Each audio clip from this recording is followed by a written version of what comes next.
আগামী মাসের মধ্যেই গণভোট আয়োজন সহ ৫ দফা দাবিতে নির্বাচন কমিশনে স্মারকলিপি জমা দিয়েছে জামায়াত ইসলামী সহ সমমনা ৮টি রাজনৈতিক দল।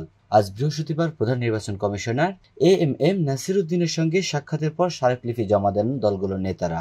বৈঠক শেষে জামায়াত ইসলামীর সহকারী সেক্রেটারি জেনারেল আব্দুল হালিম বলেন, নভেম্বর মাসের মধ্যেই গণভোট আয়োজন করতে হবে।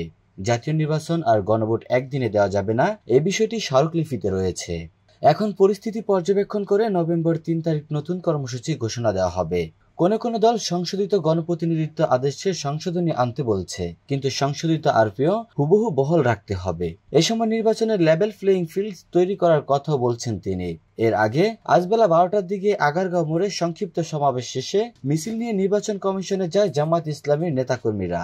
মিছিল পূর্ব সমাবেশে দলটির নেতারা বলেন, নভেম্বরের মধ্যেই গণভোটের মাধ্যমে জুলাই সনদের আইনি ভিত্তি দিয়ে ফেব্রুয়ারিতেই নির্বাচন দিতে হবে।